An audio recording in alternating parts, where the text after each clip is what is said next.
กำแพงจุดใต้แสงแห่งโอกาสส่องสดชื่นพระหัตถ์โอบอุ้มผู้คมคืนทรงหยัดยืนเพื่อสตรีและเด็กไทยนักกฎหมายผู้ยึดมั่นความยุติธรรมทรงน้อมนำพระปรีชาอันยิ่งใหญ่เพื่อปวงชนพ้นทุกสุขเรียงไกรจารึกไว้ในแผ่นดินไม่เลือนลางพระคุณงามความดีที่ทรงสร้างเป็นแนวทางส่องสว่างไม่จืดจางขอน้อมกราบทรงเสด็จสู่ฟ้ารางสถิตข้ามฝากฟ้าชั่วนิรันดร์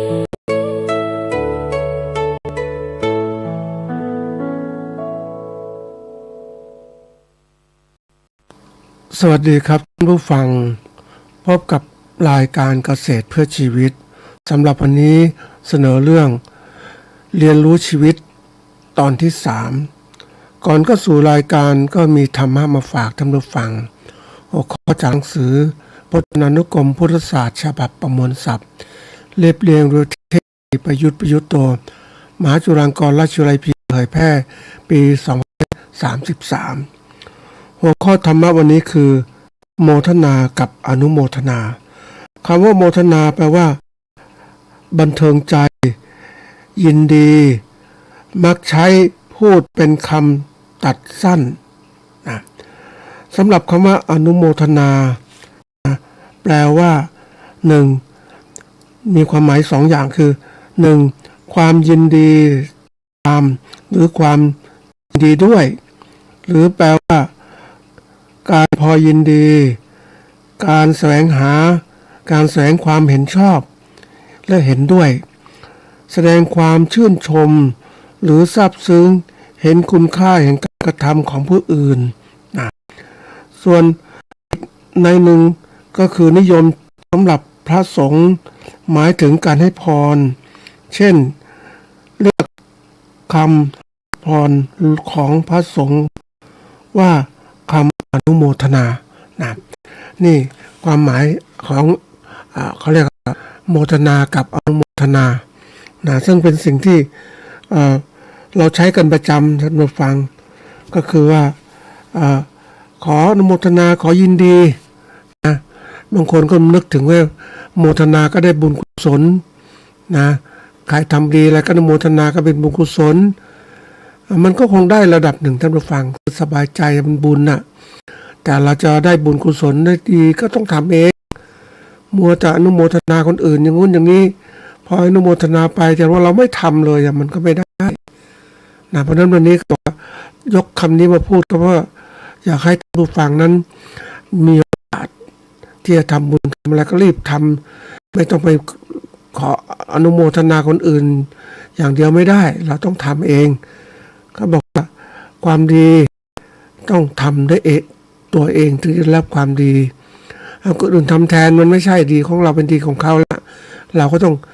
ทำซะตั้งแต่วันนี้กรรมดีกรรมชั่วก็เหมือนกันนะเราทำชั่วนะมันก็ได้รับผลชั่วทำเองโดยรวมเองก็ผลชั่วมากสั่งคนอื่นก็ทำชั่วก็ตัวเองก็รับผลเหมือนกันอาจจะเบาบางลงไปนะอันนี้มันต้องคิดคือโลกนี้ต้องบอกว่าเราอยากสำเร็จอะไรก็ตามนะต้องทำทั้งนั้นแหละจะไปหวังว่าอนุโมทนาให้อื่นช่วยแล้วแต่มันไม่ได้เราต้องทำเองนะวันนี้ก็สู่รายการของเราคือเรื่องของเขาเรียกว่าเรียนรู้ชีวิตที่3นะก็มาย้อนคำหนึ่งความหมายได้ก่อนนะความหมายคำว่าเรียนรู้นะคำว่าเรียนรู้เนี่ยก็คือว่านะทำความเข้าใจสิ่งหนึ่งสิ่งใดสิ่งหนึ่งโดย ยประสบการณ์นะเข้าใจความหมายของสิ่งใดสิ่งหนึ่งโดยประสบการณ์นะคือหมายความว่าต้องลองทำแล้วล่ะนะส่วนความหมายของชีวิตก็คือมีความหมายคำว่าชีวะหรือเป็นคำนามว่าชีพนะชีพนี้ก็คือการมีชีวิตนั่นแหละนะชีพนะมันเป็นสิ่งที่ต้องดูทีนี้ชีพของใครล่ะสิ่งแรกก็ต้องเรียนรู้ของเราเองของตัวเราเองนะเป็นยังไงบ้างนะมันพร้อมที่จะดำเนินชีวิตดีไหมอย่างไรนะต้องหัดคิดนะมันยังพิจารณาอันที่สองก็เรียนรู้ชีวิตคนอื่นด้วยเรียนรู้ชีวิตอื่นก็จะทำให้เรานั้นได้รูปแบบได้อะไรก็ทำต่างๆอย่างเราเห็นเขาบอกอย่างคำพูดคำหนึ่งที่เขาบอกว่าการเรียนรู้วิถีชีวิตของผู้อื่นเป็นสร้างเส้นทางลัดไปสู่สำเร็จเราก็ต้องลัดบางทีเรียนรู้กว่าเราจะลงมือทำเองต่างๆมันก็ช้าไปแล้วมันต้องเรียนรู้ชีวิตของคนเนี่ยอย่างคนดีช่วยเราก็รู้แล้วก็เป็นไงผลยังไงก็ดูเขาอะดูเขาเป็นเนินชีวิตอย่างไรคนที่ประสบความสำเร็จเขาทำดีอย่างไรก็เอามาเป็นแบบอย่างเขาคงไม่เสียหายหรอกท่านผู้ฟังเพราะว่าการที่เราไปดูคนอื่นเขาดำเนินชีวิตอย่างไรดีอย่างไรเขาทำดีอย่างไรเนี่ยเราเอาสิ่งที่เขาวิธีการที่เขาทำดีอย่างไรเอามาพบปฏิบัติมันก็คือการที่เรานั้นเขาเรียกคัดลอกหลักการวิธีการปฏิบัติของเขามาใช้มันก็ประสบความสำเร็จกับเขาอ่ะเพราะว่าทางมันเป็นทางเดียวกันนะความสำเร็จนี่เราเองได้ละทางที่ถูกต้องก็ทำสิบางทีบอกบางคนยังไม่เชื่อยังทำมันนึกถึงคนที่แบบอะไรนะตอนที่ยังเขาเรียกอะไรไม่เรียนรู้ชีวิตคนอื่นนะมาฟังเรียนรู้จากสิ่งที่ตัวเองทำเพราะว่าต้องการมันมั่นใจอ่ะคิดว่าตัวเองทำนี่ตัวเองทำทดลองต่างๆเนี่ยชีวิตตัวเองมันเอาไปลองผิดลองถูกอะไปลองเสพยาไปลองเที่ยวนู่นเที่ยวนี่ไปแล้วเสร็จแล้วเป็นปัญหาต่างๆเกิดขึ้นมานะโทษภัยต่างๆขึ้นมาแล้วก็จะรู้ตัวก็หมดเวลาแก้ไขแล้วร่างกายเป็นโรคเป็นภัยแล้วนะเป็นอันตรายเพราะนั้นนี้ต้องประคองตนนะรู้จักว่าเฮ้ยอะไรจะลองเล่นหรือไม่ควรจะลองเล่นเราเรียนรู้ชีวิตคนอื่นมันลดการที่จะมาทดลองเราเห็นคนไม่ดีเนี่ยมันเป็นยังไงเห็นเขาทำไม่ดีเป็นไงเห็นคนเสพยาเป็นยังไงอย่างที่เคยไปเห็นคนเสพยาเสพกัญชาเนี่ยกัญชาในตัวร้ายกันนะท่านผู้ฟังนะมันทำให้เราทำให้เคลิ้มทำให้กลัวทำให้อะไรต่างทำให้ลอยตัวเบาต่างมันเป็นเรื่องของการเสพเพื่อเขาเรียกอะไรให้มันมีสภาวะจิตเป็นอีกแบบหนึ่งซึ่งไม่ควรทำหมดฤทธิ์ยาก็เป็นยังไงก็กลับสู่สภาพเดิมยังดีไม่ดีร่างกายก็แย่ลงสมองก็แย่ลงเนี่ยไหมเพราะนั้นวันนี้อย่างที่บอกยาบ้ามันมีมากมายอะคนทุกคนไม่ควรจะลองเนี่ยอย่าไปลองมันรู้แล้วเห็นคนที่ลองเป็นยังไงคนที่ทำแล้วเป็นยังไงเราไม่ต้องไปทำหรอกท่านผู้ฟังเห็นคนชั่วมันชั่วอย่างไรอ่ะท่านผู้ฟังเรามีโอกาสเรียนรู้ชีวิตคนอื่นเนี่ยมันเหมือนกับเรียนรู้ภาพยนตร์สอนให้เรามองโดยไม่ต้องทำเองอ่ะมองดูว่าเป็นยังไงอะไรดีไม่ดีนะเราเรียนรู้ผู้เจ้าสอนเรายังไงปฏิบัติยังไงเราเรียนรู้หลักธรรมมันถูกต้องดีกว่าจะไปเรียนรู้ไอ้พวกที่มันสอนผิดอ่ะนำไปผิดแล้วกว่าจะรู้ตัวก็ชีวิตก็เสียหายไปแล้วนะอันนี้รู้จักสอนตัวเองนะสอนนำมาแต่บางคนไม่ชอบลองมันมีเรื่องจริงนะเล่าให้ท่านผู้ฟังตอนนี้คงเขาเรียกว่ามันเป็นสิ่งที่ให้เห็นถึงความสำคัญถ้าเราได้รู้จักความสำคัญของการเรียนรู้ชีวิตเนี่ยมันจะทำให้เรานั้นได้มองอะไรที่มันสมบูรณ์แบบมีเป้าหมายถูกต้องมากขึ้นและมีการที่ดีมากขึ้นนี่มันมีเรื่องจริงที่เกิดขึ้นนะคนเราไม่เคยเรียนรู้ชีวิตตัวเองนะท่านผู้ฟังนะก็มีคนทำขนมนะอันนี้แม่มีฝีมือทำขนมดีมากเขาเรียกกรอบเค็มรสชาติดีอะไรดีมากเลยก็ทำไปแก่ชราก็ทำไปเพราะไม่รู้จะทำแต่ฝีมือดีอะท่านผู้ฟังชิมมาแล้วเนี่ยอร่อยมากนะทีนี้ลูกเนี่ยนะลูกก็ทำงานเป็นลูกจ้างเขาเลยเขาอะก็ แม่ทำนี่ก็ทำไปเขาทำไปช่วยแม่บ้างแล้วเอาเวลาไปทำงานทำการต่างๆซึ่งเป็นลูกจ้างอะท่านผู้ฟังนี่เมื่อวันหนึ่งนายจ้าง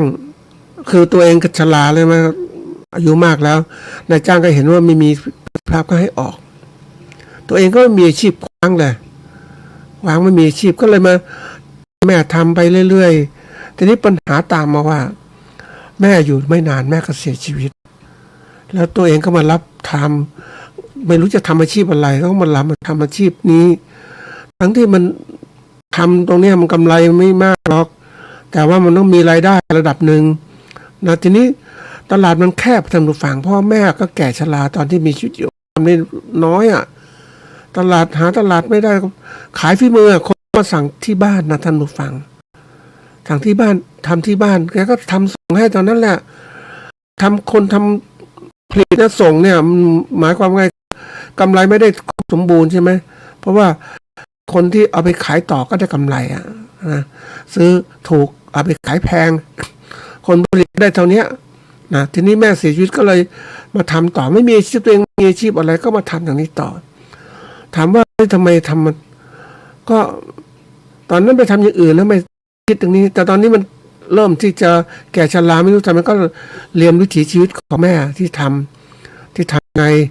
ก็ทำก็พอขายได้ท่านผู้ฟังขายได้ทีนี้โอกาสในการขายมันต้องเก่งอ่ะในการที่ทำผลิตจำนวนมากๆกำไรจำนวนมันน้อยต้องทำจำนวนมากใช่ไหมถึงจะได้กำไรมากแต่ตัวเองไม่ได้ทำตรงนี้มาไม่ได้ขยายตลาดได้จะส่งคนโทรศัพท์มาก็ส่งไปนะส่งตามที่ตลาดทำที่ผู้ขายการแต่เราเองไม่ทำตลาดเองตลาดที่ไหนก็ไม่ไปเพราะว่าแค่นี้ก็เหนื่อยแล้วนะว่าคำพูดคำนั้นเหนื่อยแล้วทำได้แล้วนะทำได้เท่านี้แหละก็ไม่รู้จะทำไงต่ออ้าวว่าคุณไม่ค้าขายออนไลน์มันคุณอย่างนี้ก็ทำไม่เป็นเพราะว่ามันอะไรเกิดขึ้นรู้ไหมก็ตัวเองอ่ะ ไม่ได้เรียนรู้อะไรต่างๆให้มากขึ้นในโลกของการแข่งขันนะที่ต้องเอาชนะลูกค้าเอาลูกค้าให้ได้ลูกค้าให้ได้ชนะคู่แข่งให้ได้แต่ตัวเองไม่ขยายตลาดมันก็เลยกลายเป็นว่าเสียโอกาสที่จะทำสำเร็จที่ยิ้มเสียโอกาสในความมั่งคั่งร่ำรวยเพราะว่าไม่ได้ทำจริงจังไม่เอาเรียนรู้นะแล้วเรียนมันอายุมันมากนะท่านผู้ฟังเราถ้าปล่อย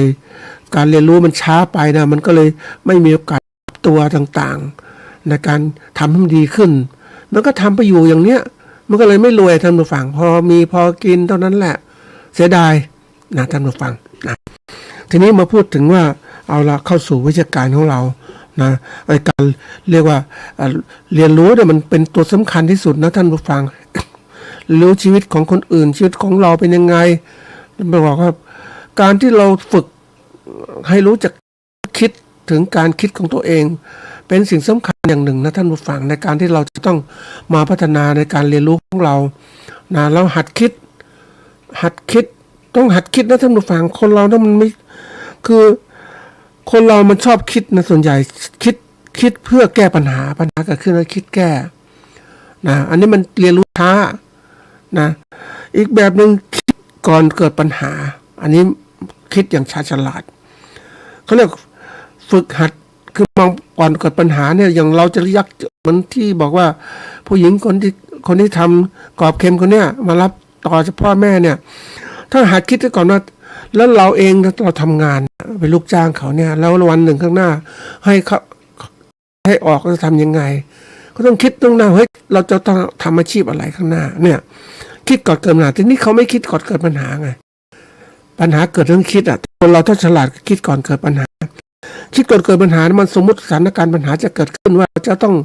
เป็นยากจนขึ้นข้างหน้าทำไมทำมาหากินวันนี้มันยังมีโอกาสทำมาก็ต้องเพิ่มโอกาสในการทำมาหากินให้มากขึ้นแต่มันจะต้องหันเรียนรู้วิชาการเรียนรู้อื่นมากขึ้นนะเรียนรู้จะเป็นพวกของพวก active learning คือเพื่อเรียนรู้ที่มันกระตือรือร้นเนี่ยเพราะการเรียนรู้หรืออยู่เรื่อยๆเฉยๆนะเรียนรู้ไปที่คนอื่นเขากรอกหูเราฟังหรือว่าอะไรต่างๆเนี่ยก็เรียนกันแต่ว่ามันไม่เหมือนกับว่าการเรียนรู้ที่มีความกระตือรือร้นนะครับ นะทีนี้ฝึกการเรียนรู้บ่อยๆเข้ามันก็เกิดอะไรขึ้น เกิดความชำนาญในการรู้และแก้ไขปัญหาต่างๆที่จะเกิดขึ้นหน้าแล้วก็คิดการล่วงหน้าแล้วว่ามีอะไรจะเกิดมีเวลาแก้ไขข้อบกพร่องต่างๆมากขึ้นเตรียมการไว้อย่างเรารู้ว่าเราเป็นเกษตรกรทำงานได้วันเท่านี้แล้วอีก60 ปีถึง70 ปีจะมีเงินใช้อย่างไรจะมีเงินเท่าไหร่ถึงใช้มันก็คิดล่วงหน้าใช่ไหมเพราะนั้นก็ต้องเตรียมเงินปัจจุบันเริ่มแข็งแรงอายุ40 ก็รีบทำสิใช่ไหมรีบทำการต่างทำเงินให้มากขึ้นนี่คือการฝึกเพราะนั้นการเรียนรู้เป็นสิ่งสำคัญที่สุดว่าเราต้องเขาเรียกว่าต้องให้ความสำคัญกับการเรียนรู้แก้ปัญหาคิดก่อนปัญหาจะเกิดขึ้นนี่คือสิ่งสำคัญคือความไม่ประมาทนั่นเองนะสิ่งต่างๆเนี่ยมันต้องมีการเขาเรียกเราจะฝึกการเรียนรู้นี่มันต้องมีการเขาเรียกสร้างอะไรสร้างเจตนานะคือตั้งใจจงใจมุ่งใจหรือทำความตั้งใจทั้งการมุ่งมั่นมุ่งหมายให้มันมากขึ้นไม่ใช่ปล่อยเรื่อยๆเฉยๆคนชอบใช้ชีวิตแบบเรื่อยเฉยๆนะท่านผู้ฟังทำไมถึงเป็นอย่างนี้เพราะว่าเราเคยสุขสบายแล้วเรื่อยๆไปไม่ต้องคิดอะไรมากมายไม่มีการแข่งขันอะไรทีนี้ปัจจุบันประเทศที่มันแข่งขันมากๆอย่างญี่ปุ่นอย่างจีนอย่างเกาหลีอย่างเงี้ยมันแข่งขันคนมันเยอะเนี่ยถ้าคุณไม่เก่งไม่ดีคุณอยู่ไม่ได้คุณต้องแข่งขันไอเราเนี่ยแหมมันในสมัยก่อนเรามีคน80 ล้านเนอะไม่มากมันก็อยู่เรื่อยๆไปตอนนี้มันขึ้นมา70 ล้าน69 ล้านเท่านี้นะไม่ขึ้นถึง80เพราะคนคุมมันหนวดกลัวไม่ไหวแต่ยังเฉยเหมือนเดิมมันไม่ตื่นร้อนเพราะว่าคือจะเห็นด้วยความแตกต่างนะชัดเจนคนกรุงเทพเชียงใหม่เนี่ยแตกต่างอย่างไรคนกรุงเทพคนต้องรีบขึ้นรถแรงต่างทำนู่นทำนี่เร่งรีบไปหมดเราเชียงใหม่ไม่ต้องเรื่อยๆไปไม่ต้องรีบร้อนนะเพราะบ้านก็อยู่นี้ทำงานก็แค่นี้ไม่ได้มีอะไรก็มากมายคือคิดอย่างเนี้ยมันก็เลยไม่กระตือร้อนในการที่จะเรียนรู้เพราะบางทีมันต้องหัดนะคือจะให้สังคมบีบบังคับเราทำตอนนั้นมันก็สายเกินไปมันช้าอย่างไปเห็นสังคมนิยมประเทศจีนที่เขาแข่งขันกันนักเรียนเนี่ยฝั่งเขาไม่ได้นั่งกิน คือคนจะนั่งกินอาหารต่างๆมันเข้าเรียนไม่ทันแล้วมันต้องรีบใช่ไหมมันก็คนซื้อก๋วยเตี๋ยวร้อนๆนั่นฟังนะเดินไปกินไปก๋วยเตี๋ยวท่านผู้ฟังโอ้โหมันโหดแล้วเดินเร็วด้วยนะจับกินเข้าไปเพราะจะรีบเข้าห้องเรียนเห็นไหมนี่เขาฝึกแข่งขันในการที่จะอยู่วันนี้เขาถึงเจริญก้าวหน้าขึ้นประเทศเขามีรายได้ขึ้นฐานะคนก็มีมากไปเที่ยวนู่นเที่ยวนี่มากขึ้นจากคนที่ยากจนท่านผู้ฟังสมัยก่อนนะที่เราจะทำไงมันให้มันเกิดความจูงใจเรื่องนี้ก็ต้องสร้างความจูงใจให้เกิดขึ้นกับตัวเราคือก็เรียกว่าคำว่าจูงใจเนี่ยเป็นคำกริยาเพราะว่าชักนำหรือเกลี้ยกล่อมนะเกลี้ยกล่อมเพื่อให้เห็นคล้อยตามนะเช่นพูดจูงใจนะเราก็สอนตัวเองสิเราจะต้องอยู่รอดเราต้องร่ำรวยเราต้องมีความคิดที่ดีขึ้นต้องเก่งมากขึ้นเพราะโลกมันบีบอย่างนี้เราต้องหัดเรียนรู้เราจะทำเฉยๆของเราไม่ได้เพราะข้างหน้าต้องเป็นอย่างมันต้องแข่งขันอย่างนี้ใช่ไหมนี่เราต้องจูงใจเนี่ยนี่คือสิ่งสำคัญที่สุดของการหลักการเรียนรู้ของเราเนี่ยเราจะปล่อยช้าไม่ได้นะบางทีเราจะสอนตัวเองอย่างไรก็ต้องฝึกทดสอบตัวเองว่าตัวเองความกระตือรือร้นมีเฉยชาไหมอย่างทำนาอย่างเนี้ยนะ5 ปีที่แล้วก็ได้1 เกวียนต่อไร่หลังนี้ตอนนี้ก็1 เกวียนต่อไร่อีก1,000 กิโลต่อไร่มันเป็นอะไรหาทบทวนคือทดสอบตัวเองนะความรู้ความคิดตัวเองเป็นอย่างไรมันทำไมมันช้ามันได้น้อยผลผลิตมันน้อยต้องหัดคิดคนเรามันคิดนะท่านผู้ฟังยังนึกถึงเพื่อนฝูงที่ทำการค้าเรื่องส้มท่านผู้ฟังเขาอยู่มาหลายปีจะจบปริญญาตรีก็ตามแต่ไปเป็นพ่อค้าส้มนั่งที่ตลาดไทยนะเขาก็ค้าขายคือรับส้มมาขายที่การก็ผู้ผลิตก็เอาส้มมาส่งเขาก็นั่งอยู่ที่ร้านตีราคาตัวนี้ ขายเท่านี้เขาก็รู้แล้วว่าจะกำไรเท่าไหร่คือซื้อถูกขายแพงเขาทำอย่างเงี้ยแต่นี่จะขายแพงเกินไปก็ของจะไม่หมดแต่วิธีการคืออาจจะแรกๆขายแพงหน่อยนะแต่ว่าตอนสุดท้ายของเหลือก็ลดราคาหน่อยก็เป็นเทคนิคการขายของเขาเรียนรู้หมดนะท่านผู้ฟังกระบวนการขายส้มเขารู้กระบวนการพันไหนรู้หมดคนมันฝึกอ่ะต้องหัดเรียนรู้แล้วก็ถามจะเลิกทำอาชีพส้มไม่ทำนะเพราะทำตลอดมาแล้วมันมีกำไรมันสบายวันหนึ่งได้หลายหมื่นอ่ะใช่ไหมไม่ต้องคือนั่งเฉยๆนั่งอยู่ที่ร้านขายของนั่นแหละมันก็ได้หลายหมื่นแล้วอ่ะจะไปทำอื่นให้มันเหนื่อยทำไมใช่ไหมเนี่ยมันต้องหัดคิดอย่างนี้นี่คือดูตัวแบบนั่นนะเราก็เรียนรู้เข้ามานะเพราะนั้นบางทีทำประเมินตัวเองสำคัญที่สุดว่าเฮ้ยมันจะเป็นยังไงหัดทดสอบตัวเองถามตัวเองว่าเฮ้ยเราวันนี้เราเป็นยังไงบ้างความรู้เราเป็นยังไงนะการระดับดีไม่ดีหรือเหมาะสมไม่เหมาะสมยังไงต้องปรับปรุงเราเรียนรู้ก่อนที่จะสถานการณ์จำลองสถานการณ์วิกฤตที่เกิดขึ้นก็ได้เราทดสอบตัวเองว่าสมมุติว่าเอาคนตัวอย่างนะการเรียนรู้อย่างนี้ตอนนี้มีวิกฤตหลายอย่างนะอย่างวิกฤตที่ตัวอย่างของแผ่นดินไหวอย่างเงี้ยประเทศที่มีแผ่นดินไหวก็จะฝึกซ้อมคนให้ถ้าเกิดแผ่นดินไหวปุ๊บก็ทำยังไงวิ่งออกอาคารออกจากนอกอาคารไปอยู่ในที่โล่งแจ้งนะอย่าตื่นตระหนกนะเขาซ้อมกันแต่คนที่ไม่เคยเจอแผ่นดินไหวเนี่ยโอ้แผ่นดินไหวปุ๊บก็ตกใจอยู่ในอาคารนั่นแหละถ้ามันถล่มทับมาก็ตายใช่ไหมแล้วก็สรุปตัวอย่างเช่นสรุปสถานการณ์จำลองสถานการณ์เกิดขึ้นว่าเฮ้ยวันนี้น้ำมันขาดแคลนแล้วจะทำยังไงดีวะไฟขึ้นราคาจะทำยังไงดีนะมันเริ่มคำถามใช่ไหมไฟขึ้นราคาวันนี้คนที่เขาเตรียมพร้อมเขาก็รู้ไฟมันขึ้นราคามันแพงไม่มีอะไรไม่มีเงินนะทำไงไปเตรียมตัวตอนที่มีเงินก็ไปซื้อแผงโซลาร์เซลล์ซื้อนู่นซื้อนี่เก็บไว้หรือสถานการณ์ไฟฟ้าดับอย่างเงี้ยมีช่วงหนึ่งไฟฟ้าดับนานมากท่านผู้ฟังหลายนาทีอ่ะโอ้ไม่มีไฟฉายไม่มีอะไรมันลำบากท่านผู้ฟังคนก็บอกว่าเดี๋ยวนี้ต้องเตรียมหมดนะอย่างเราเนี่ยเกิดวิกฤตข้าวยากหมากแพงหรือสงครามเกิดขึ้นทำยังไงเท่าไหร่แล้วเนี่ยเราต้องถามตัวเองมีเงินก็10,000 กว่าบาทจะอยู่ได้1 ปีถึงไหมเนี่ยต้องหัดคิดนะนี่จำลองสถานการณ์แล้วฝึกตัวเองวิกฤตเกิดขึ้นเนี่ยต้องถามตัวเองเพราะการเรียนรู้เนี่ยการเรียนรู้คือการที่ฝึกทักษะช่วยให้เราให้บุคคลหรือบุคคลบริหารจัดการกระบวนการเรียนรู้ตนเองได้อย่างมีประสิทธิภาพสอดคล้องกับความปัญหาต่างที่เกิดขึ้นคือพัฒนาตนเองนั่นแหละท่านผู้ฟังเราเองอย่าไปช้าบางทีคนเราเนี่ยไม่ฝึกเลยนะเราต้องฝึกตัวเองนะคือรู้จักก็เรียกว่ารู้จักคิดรู้จักความคิดจัดการความคิดของตัวเองความรู้เกี่ยวกับตนเองในฐานะผู้เรียนจุดแข็งเป็นยังไงแล้วก็กำกับการเรียนรู้คือตระหนักประเมินผลวางแผนว่ามันต้องเรียนต้องนะเราต้องมีแรงจูงใจสามารถของเราเป็นยังไงคุณค่ายังไงสาเหตุเป็นไงปัจจัยสังคมยังไงต้องหัดคิดสมองต้องทำงานนะเชื่อมโยงต่างๆต้องหัดทำไม่ใช่ปล่อยเรื่อยๆเหมือนนึกถึงทำไมก็จะเป็นอย่างนี้นะนั่งคิดนะคือเห็นก็ทำอย่างนี้ก็เขาไม่ได้ฝึกคิดไงไม่ได้มีกระบวนการก็เรียกว่า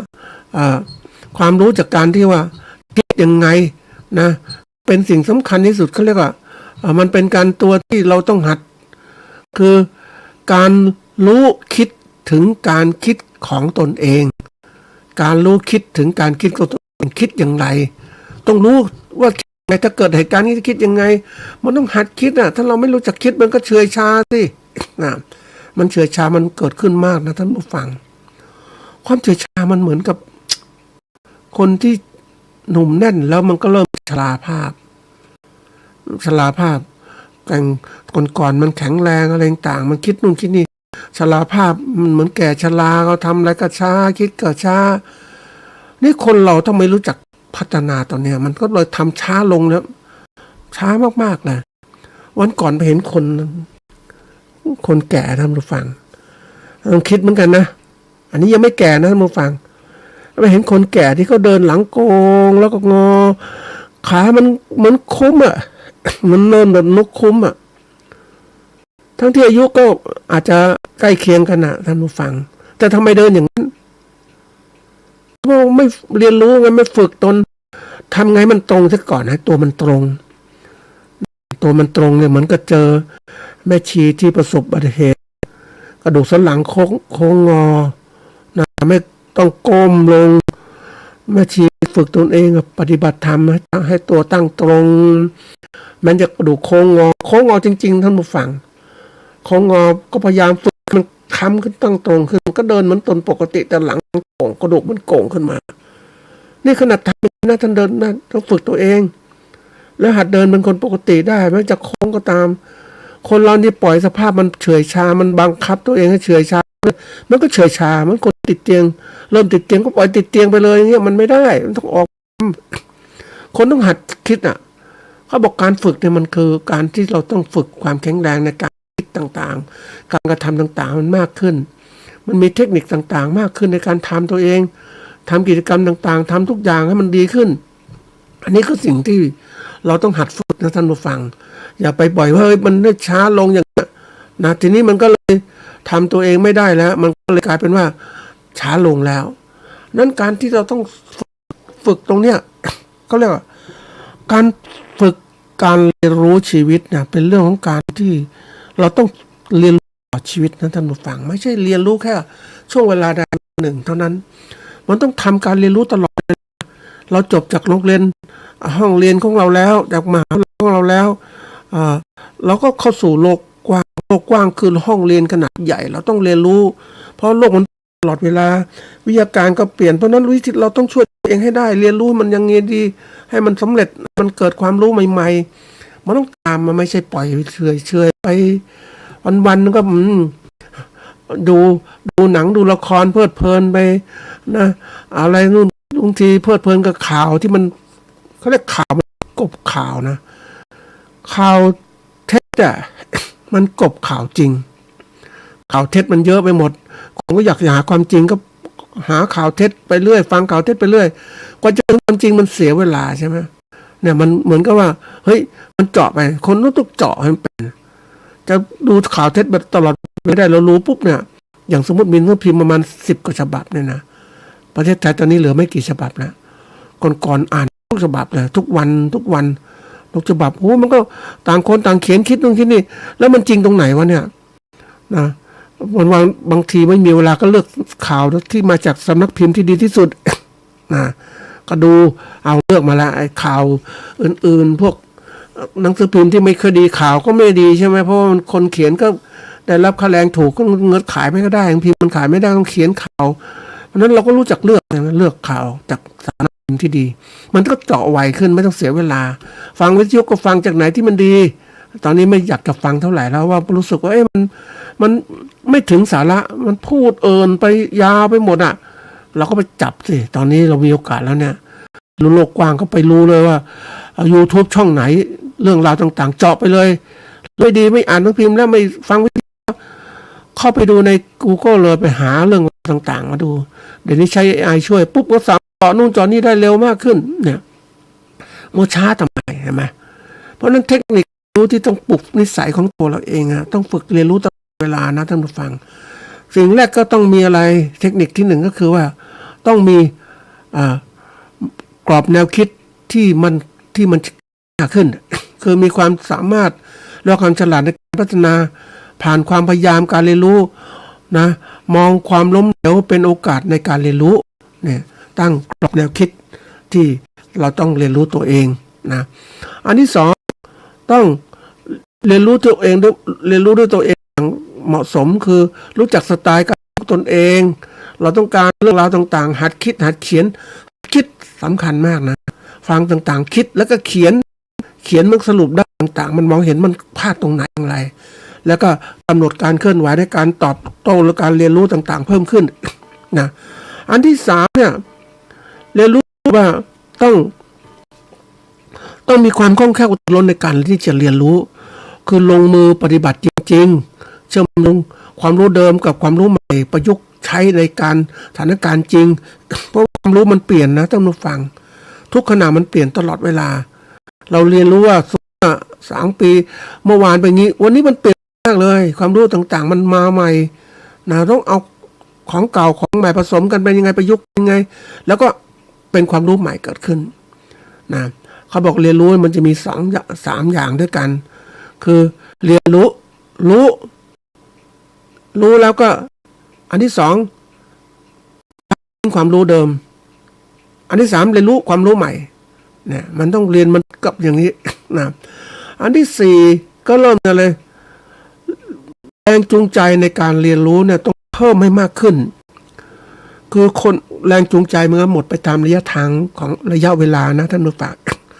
วันนี้ฉันตั้งใจจะเรียนรู้จงใจจะเรียนรู้ใจมากมายวันนี้ตั้งใจแต่พวกนี้ความใจมันก็ลดลงใช่ไหมมันเปลี่ยนมืออะไรต่างๆมากวนมันกวนความตั้งใจเราไปเที่ยวดีกว่าอะไรดีกว่าเดี๋ยวมีข่าวเรื่องนู้นตรงนี้ไปอย่าไปเอาไว้ก่อนนะเพราะนั้นบางทีต้องตั้งใจคือต้องมีเจตนาที่จะต้องเรียนรู้อย่างสร้างแรงจูงใจเรียนรู้ให้ต่อเนื่องจริงๆสนใจแรงบันดาลใจส่วนตัวนะค้นหาสิ่งที่ชอบแล้วดึงทำสิ่งที่ชอบนั้นไปเรื่อยๆมันจะสนใจอย่างวันนี้สนใจเรื่องการบริหารธุรกิจเป็นยังไงมันมีหลักการยังไงบ้างทำไมคนมันถึงรวยคนมันทำไมเล่นหุ้นถึงรวยทำไงมันมีความเจาะจงมันก็ลึกเข้าไปศึกษาตามไปมันเป็นอย่างนี้นี่มันบริหารธุรกิจบริหารชีวิตมันเป็นยังไงมันทำไมเก่งอย่างนี้เอาคนที่เขาเรียกบุคคลเป้าหมายมาเรียนรู้มันดีเหมือนกันนะท่านผู้ฟังเรามันทำให้เรานั้นเจาะจงอย่างสมมติว่าเนี่ยมีความสนใจอันนี้เรื่องจริงนะท่านผู้ฟังหลักพุทธศาสนาเป็นของจริงของแท้นะแต่คนส่วนใหญ่นะไม่ค่อยสนใจทุกข์คืออริยสัจสี่ไม่สนใจจะมาสนใจก็ตอนเมื่อทุกข์เกิดขึ้นหรือแก่ชราแล้วเข้าวัดเข้าวาปฏิบัติมันช้าไปท่านผู้ฟังวันนี้มันต้องสนใจเลยมันมีอะไรมากมายหลักธรรมะพุทธเจ้าเนี่ยมันเป็นทั้งคำสอนเป็นทั้งคำหลักการปฏิบัติเป็นอะไรต่างๆที่แสดงผลปฏิบัติได้มากขึ้น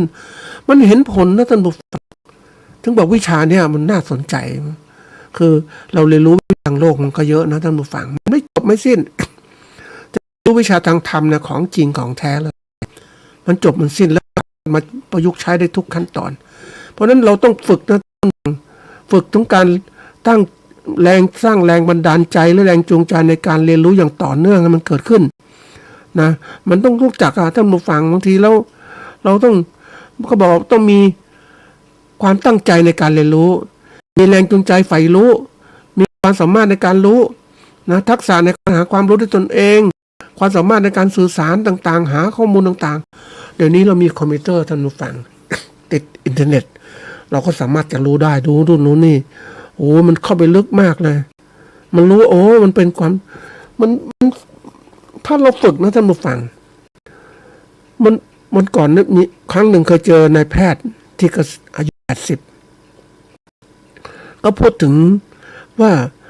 ใช้ชีวิตอย่างไรตอนแก่ชราวันนี้อ่านหนังสือทุกวันหนังสือต่างๆเอามาอ่านแล้วมีความสุขอย่างไรสุขจากการได้รู้ท่านผู้ฟังเพราะวันนี้ไม่ได้ทำแล้วแต่สุขจากการได้รู้ว่า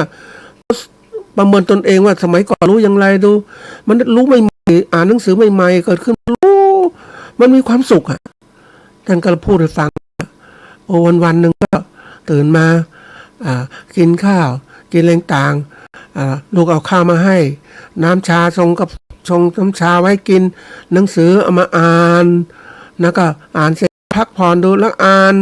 มีความสุขเพราะทำอะไรแล้ว80 กว่านะสุขจากการรู้มันสุขจริงๆท่านผู้ฟังมันลึกซึ้งมากเลยแล้วมันเป็นอะไรที่มันทำให้เกิดการพัฒนาเกิดอุปนิสัยในการส่งเสริมการอ่านมองถึงอนาคตต่างๆเนี่ยคนเราเนี่ยนะท่านผู้ฟัง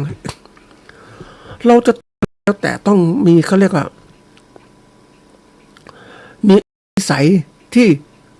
ต้องส่งเสริมตัวเราด้วยคือต้องมีเป็นผู้มุ่ง มุ่งอนาคตต้องหัดเป็นคนมุ่งอนาคตคือมองเป้าหมายอนาคตจะเป็นไงเราต้องเห็นอนาคตต้องรู้มันจะเป็นไง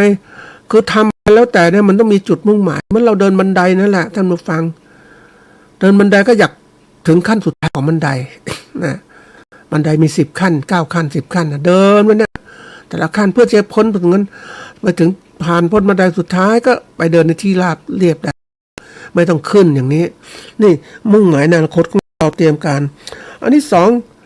เห็นคุณค่าในตัวเองก็มีคุณค่าตลอดเวลานะท่านผู้ฟัง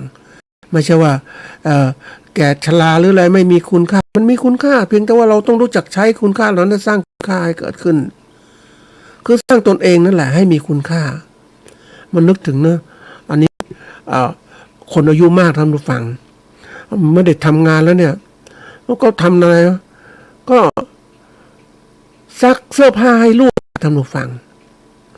ซักเสื้อผ้าแล้วรีดให้ลูกเพราะลูกมันทำงานไม่มีเวลาความตัวเองก็สร้างคุณค่าตรงนี้ซักเสื้อผ้ารีดเสื้อผ้าให้ลูกบอกยังนึกถามว่าทำไมทั้งทำอย่างนี้ก็ไม่รู้จะทำอะไรให้มันมีคุณค่าอย่างนี้แหละมีคุณค่าคือรู้สึกต่อตัวเองแค่บวกว่ายังทำงานได้ก็ทำไปอย่าไปคิดว่าฉันไม่ทำฉันนั่งนิ่งวันก่อนผ่านไปนะท่านผู้ฟังไปบ้านขับรถผ่านไปเห็นบ้านหนึ่งมีคนแก่นั่งหน้าบ้านใช่คือมันเหมือนกับว่าก็มองไปข้างหน้าไม่รู้จะไปไหนทำอย่างไรคือมานั่งดูเฉยๆแต่ถ้าเรานึกเฮ้ยต้องอ่านนู่นอ่านนี่แต่นั่งมองเฉยๆนะบางทีเดินได้อะไรก็ต้องทำไม่อยู่นิ่งๆมองไปข้างหน้าอันที่สามเนี่ยรู้จักตนเองจุดเด่นจุดด้อยความสามารถความต้องการความสนใจอารมณ์ต่างๆความชอบต่างๆรู้ว่ามันตัวเองทำไปตามความตอบสนองความสนใจตัวเองรู้จักตัวเองมันทำอะไรอย่างเราสนใจอ่านเรื่องนี้อ่านหนังสือธรรมะอ่านฟังธรรมก็ฟังสมมตินะมันทำให้เรารู้นี่ไม่ใช่ไม่รู้จักตนเองตัวเองเป็นอะไรก็ไม่รู้อยู่ไปวันๆซึมเศร้าต่างๆไม่ได้ต้องออกมาอันที่สี่ก็คือความเชื่อมั่นในอำนาจตัวเองมีอำนาจอยู่แล้วจริงๆคนทุกคนมีอำนาจนะท่านผู้ฟังอำนาจเนี่ยมันเป็นตัวที่แบบความสามารถที่เหนือจินตนาการว่าอำนาจทางยศถาบรรดาศักดิ์หรือแล้วแต่ก็มีอำนาจตรงนี้ก็ต้องรู้จักทำคนแก่ก็มีอำนาจนะท่านผู้ฟังไม่ใช่ว่าเฮ้ยแก่แล้วไม่มีอำนาจแก่แล้วมีอำนาจจริงๆนะท่านผู้ฟังเราต้องฝึกนี่คือฝึกการเรียนรู้ของเรายังทำอย่างที่บอกเราทำไม่ได้อันนี้ทำไม่ได้อันนั้นทำไม่ได้มันไม่ได้แล้วเดี๋ยวนี้ต้องทำต้องรู้จักเรียนรู้มันอย่างจะเพิ่มผลิตอย่างมีตัวอย่างนะท่านผู้ฟังมีต้นกล้วยที่มันออกดอกแล้วมันแล้วลูกมันติดผลแล้วเนี่ยเป็นผลกล้วยหวีขนาดใหญ่ใช่ไหมแล้วเราก็เรียนรู้ทำไงคือถ้าเราฝึกการเรียนรู้เราจะรู้เฮ้ยเราจะช่วยต้นกล้วยยังไงมันเครือมันใหญ่มากเลยถ้าเราไม่ทำอย่างนี้นะไม่เอาไม้ไปค้ำต้นกล้วยมันไม่ไหวเหมือนกันนะมันใหญ่มันดกเพราะนั้นต้องค้ำมันถึงจะอยู่ได้นะตัวอย่างเงี้ยเพราะนั้นมันจะฝึกต้องมองไปข้างหน้าแล้วมันเรียนรู้มันสอนความรู้ที่มันมีดั้งเดิมมันสอนเราก็ลงมือกระทำต่อไปเรารู้มากขึ้นแล้วเนี่ยเห็นกล้วยเครือขนาดใหญ่อย่างนี้ต้องค้ำโดยเฉพาะถ้ามันไม่มีความมั่นคงของต้นมันเนี่ยมันก็จะล้มได้ง่ายแล้วก็ไม่ได้กินกล้วยแหละเนี่ยเรียนรู้ของเรานะเพราะฉะนั้นตอนนี้ที่บอกว่าเรียนรู้นั้นเป็นสิ่งที่ตลอดชีวิตของเรานะแล้วเราวันนี้ต้องเรียนรู้อะไรให้มันทันตามกระแสและทันโลกคือเรียนแบบปรับตัวไวใช้ได้จริงและพัฒนาตนเองอย่างต่อเนื่องนี่คือมันจะถึงว่า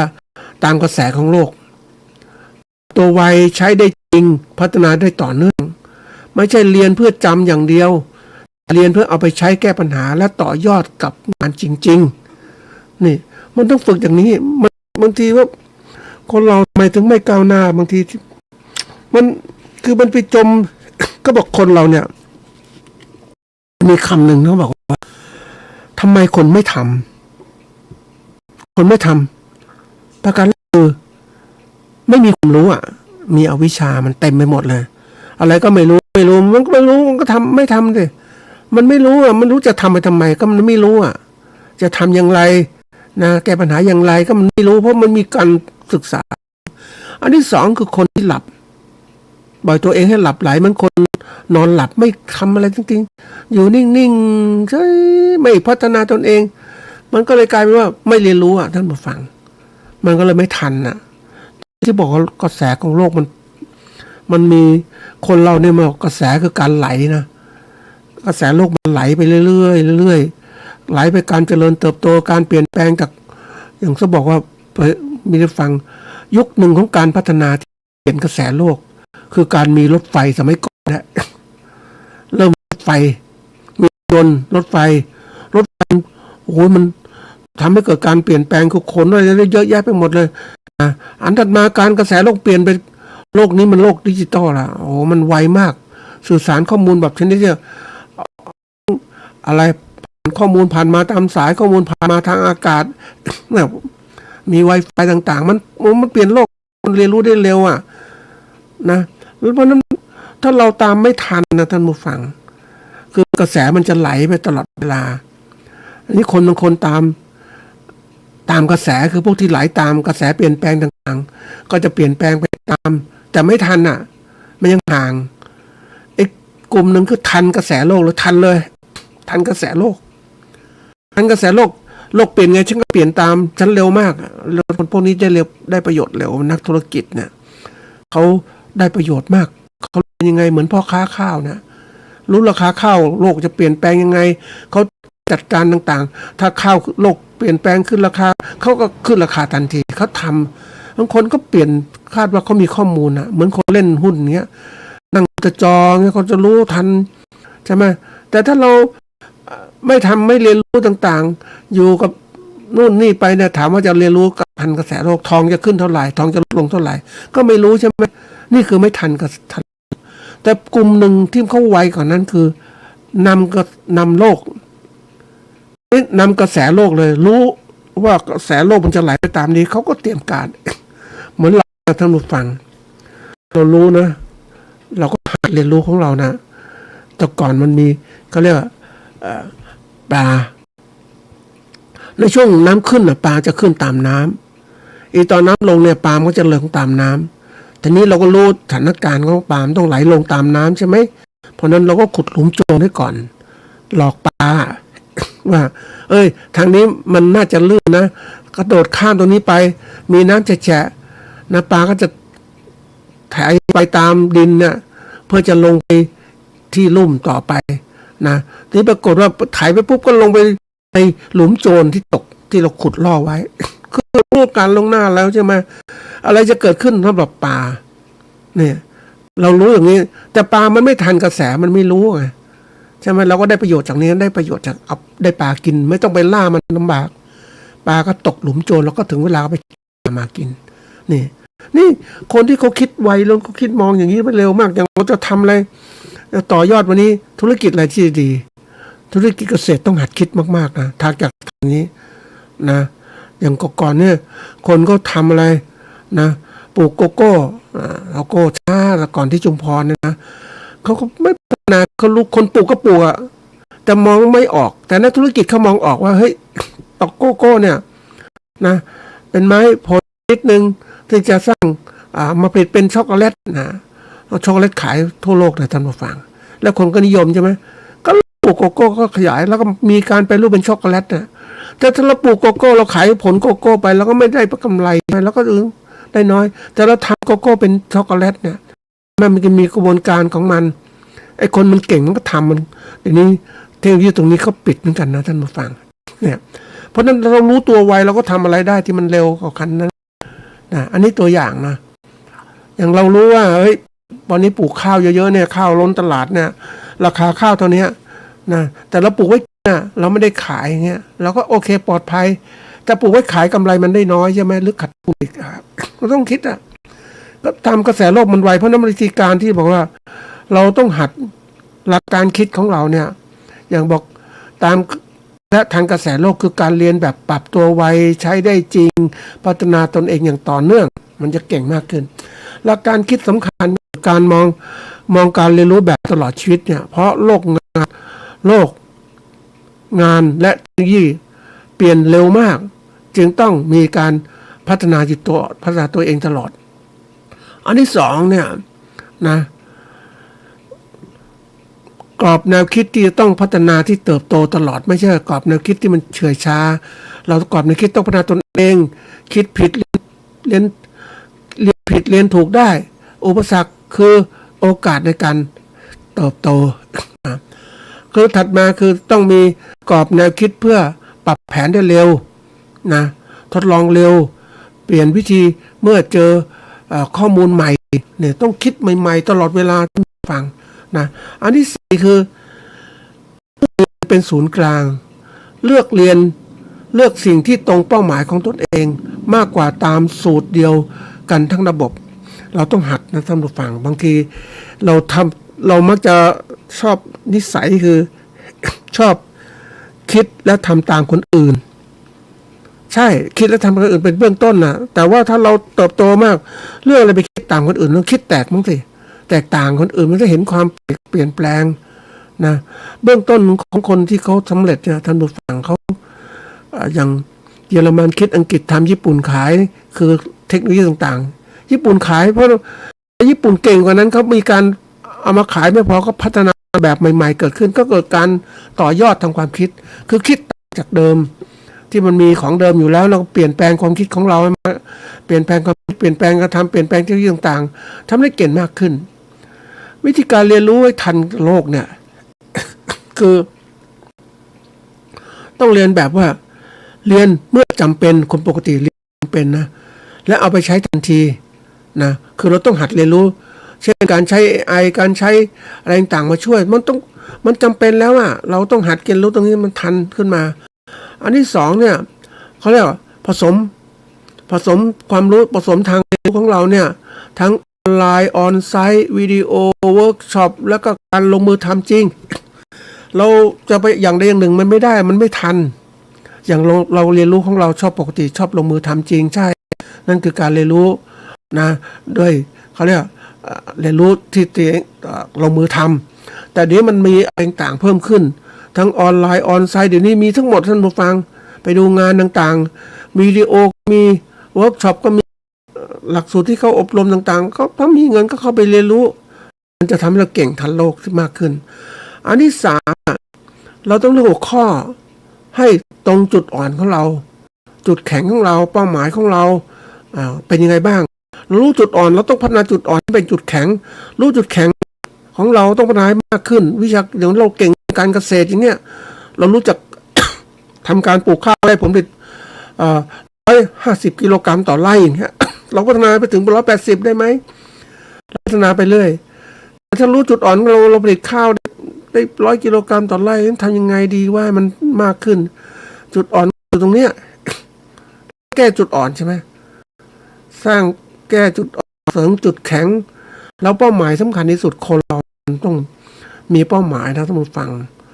เป้าหมายคือเป้าประสงค์ที่จะสำเร็จของการทำงานแรกๆเราก็มีเป้าหมายเล็กๆก่อนเหมือนปีนบันไดทีละขั้นขั้นที่หนึ่งก็เป้าหมายขั้นที่สองเป้าหมายแต่เป้าหมายใหญ่สูงก็คือ9 ขั้นหรือ10 ขั้นที่เราตั้งไว้นั่นแหละนะแล้วเน้นตนเองต้องพัฒนานะอันถัดมาคือเรื่องของการที่ว่า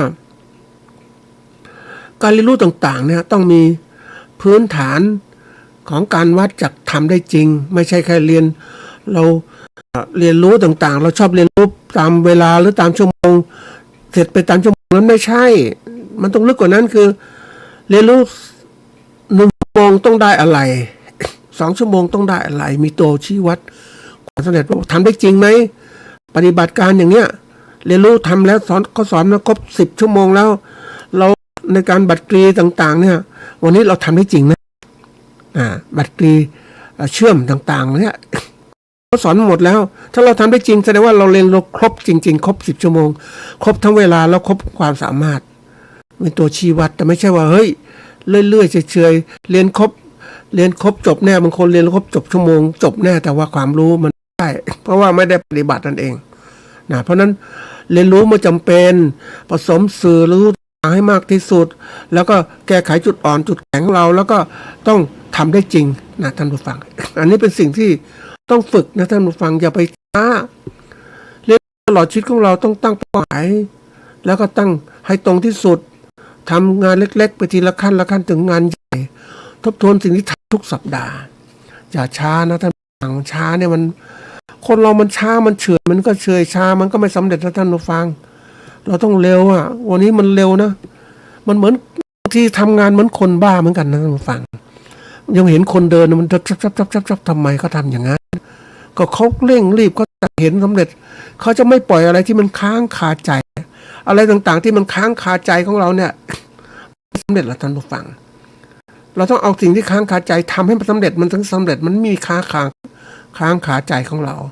เราไม่เก่งเราทำมันเก่งยังไงเมื่อเก่งแล้วก็สิ่งที่เก่งในจิตใจเราไม่เก่งตอนนี้เราเก่งนะเราเริ่มทำมันมีอะไรต่างๆมากขึ้นนะท่านผู้ฟังการที่เราทำยังไงให้มันเก่งขึ้นเนี่ยก็ต้องมีเขียนเป้าหมายเขียนว่าวันนี้7 วันต้องสำเร็จสมมติเราทำโครงการ7 วันต้องสำเร็จงานบางอย่างนะวางแผน7 วันเราก็ต้องมีการวางรากฐานนะวางรากฐานวางการกระทำของเราแล้วดำเนินการแล้วก็ดำเนินการต่อไปนะให้มันเสร็จได้นะให้มันเสร็จภายในวันสมมตินะนี่คือตามคันเขาเรียกการจริงนั่นเองการรู้ชีวิตนะเป็นสิ่งสำคัญที่สุดนะท่านผู้ฟังมันทำให้เราสำเร็จในชีวิตของเราถ้าเราเรียนรู้ต่อยอดสำเร็จได้นะถือว่าเราเรียนรู้ชีวิตของตัวเองแล้วต่อไปเรียนรู้ชีวิตอื่นก็ง่ายขึ้นนะครับ